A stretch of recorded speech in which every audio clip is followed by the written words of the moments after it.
ಕಾಂಗ್ರೆಸ್ನಲ್ಲಿ DCM DK Shivakumar ಒಬ್ಬಂಟಿ ಆಗ್ಬಿಟ್ರ ಅನ್ನೋ ಪ್ರಶ್ನೆ ಮೂಡ್ತಾ ಇದೆ.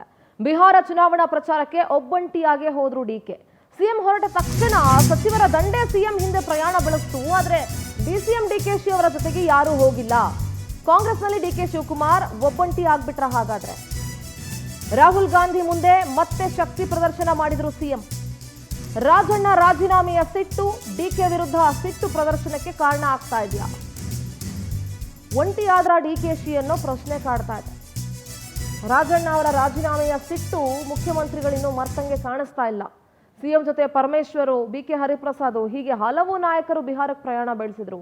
ಆದರೆ ಡಿಸಿಎಂ ಡಿಕೆ ಶಿವಕುಮಾರ್ ಮಾತ್ರ ಒಂಟಿಯಾಗಿ ಪ್ರಯಾಣ ಬೆಳೆಸಿದ್ದಾರೆ. ಪರಮೇಶ್ವರು, ಜಾರ್ಜು, ಸತೀಶ್ ಜಾರಕಿಹೊಳಿ, ಬಿಕೆ ಹರಿಪ್ರಸಾದ್ ಹಲವು ನಾಯಕರು ಬಿಹಾರಕ್ಕೆ ಪ್ರಯಾಣ ಬೆಳೆಸಿದ್ರು. ಆದರೆ ಡಿಕೆಶಿ ಜೊತೆಗೆ ಮಾತ್ರ ಕೆಲವು ಶಾಸಕರು ಸಾಥ್ ಕೊಟ್ಟಿದ್ದಾರೆ.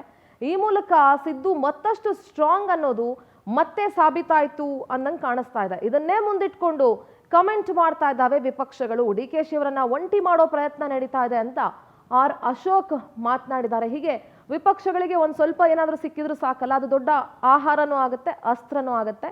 ಸೊ ರಾಜಣ್ಣ ಅವರ ರಾಜೀನಾಮೆಯ ಸಿಟ್ಟು ಸಿದ್ದರಾಮಯ್ಯ ಅವರ ಬಣದಿಂದ ಇನ್ನೂ ದೂರ ಆದಂತೆ ಕಾಣಿಸ್ತಾ ಇಲ್ಲ. ನಮ್ಮ ಪೊಲಿಟಿಕಲ್ ಕರೆಸ್ಪಾಂಡೆಂಟ್ ದೀಪಾ ನೇರ ಸಂಪರ್ಕದಲ್ಲಿ ಜಾಯ್ನ್ ಆಗ್ತಾ ಇದ್ದಾರೆ. ದೀಪಾ, ರಾಜಣ್ಣ ಅವರ ರಾಜೀನಾಮೆಯ ಸಿಟ್ಟು ಇನ್ನು ಸಿದ್ದರಾಮಯ್ಯ ಅವರ ಬಣ ಜೀರ್ಣಿಸ್ಕೊಳಕ್ಕಾಗಿಲ್ಲ, ಅದು ಸದ್ಯಕ್ಕೆ ಜೀರ್ಣಿಸ್ಕೊಳ್ಳೋದು ಇಲ್ಲ ಅಂತ ಅನ್ನಿಸ್ತಾ ಇದೆ. ಡಿಕೆ ಶಿವಕುಮಾರ್ ಒಬ್ಬಂಟಿ ಆಗ್ಬಿಟ್ರ, ಮತ್ತೆ ಸಿದ್ದರಾಮಯ್ಯ ಅವರ ಕೈ ಮೇಲಾಯ್ತಾ ಅಂತ?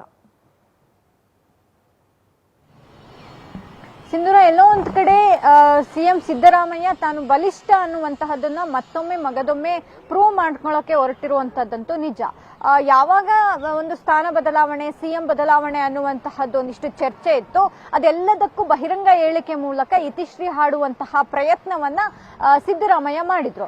ಆದ್ರೂ ಕೂಡ ಪಟ್ಟು ಬಿಡದಂತಹ ಡಿಕೆ ಶಿವಕುಮಾರ್ ಒಂದಿಷ್ಟು ಪ್ರಯತ್ನಗಳು ತೆರೆಮರೆಯಲ್ಲಿ ನಡೆಸ್ತಾ ಇದ್ದಾರೆ. ಆದ್ರೆ ಇದರ ಬೆನ್ನಲ್ಲೇ ಬಿಹಾರ್ ಚುನಾವಣೆ ಏನ್ ನಡೀತಾ ಇದೆ, ಬಿಹಾರ್ ಚುನಾವಣೆ ಪ್ರಚಾರದಲ್ಲಿ ಭಾಗಿಯಾಗೋದಿಕ್ಕೆ ಇಬ್ಬರೂ ನಾಯಕರುಗಳಿಗೆ ಆಹ್ವಾನ ಇತ್ತು.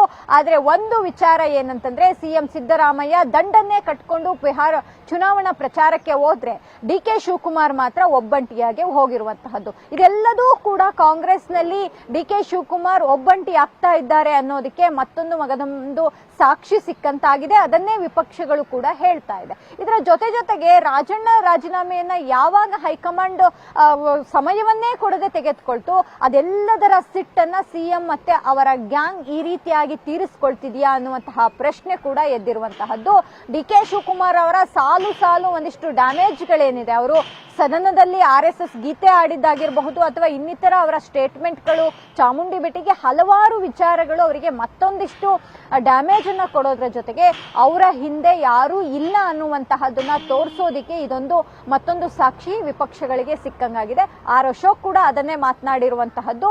ಕಾಂಗ್ರೆಸ್ನಲ್ಲಿ ಡಿಕೆಶಿಯನ್ನ ಮೂಲೆಗುಂಪು ಮಾಡ್ತಿದ್ದಾರೆ, ಡಿಕೆಶಿಯನ್ನ ಒಬ್ಬಂಟಿಯಾಗಿ ಮಾಡ್ತಿದ್ದಾರೆ ಅನ್ನೋದಕ್ಕೆ ಇದಕ್ಕಿಂತ ಮತ್ತೊಂದು ಸಾಕ್ಷಿ ಇಲ್ಲ ಅನ್ನುವಂತಹದ್ದು ಹೇಳ್ತಿದ್ದಾರೆ. ಹಾಗಾಗಿ ಇದೆಲ್ಲದೂ ಕೂಡ ಸೆಪ್ಟೆಂಬರ್ ಕ್ರಾಂತಿ ಅನ್ನುವಂತಹ ಅಥವಾ ಮುಂಬರುವಂತಹ ದಿನಗಳಲ್ಲಿ ಸಿಎಂ ಬದಲಾವಣೆಗೆ ಒಂದು ಫುಲ್ ಸ್ಟಾಪ್ ನೀಡುವಂತಹ ಮುನ್ಸೂಚನೆಗಳ ಅನ್ನುವಂತಹದ್ದು ಕೂಡ ಸದ್ಯ ರಾಜ್ಯ ರಾಜಕೀಯದಲ್ಲಿ ಚರ್ಚೆ ಆಗ್ತಾ ಇದೆ. ಸಿಂಧೂರ, ಥ್ಯಾಂಕ್ ಯು ದೀಪಾ ನಿಮ್ಮೆಲ್ಲ ಡೀಟೇಲ್ಸ್ಗೆ.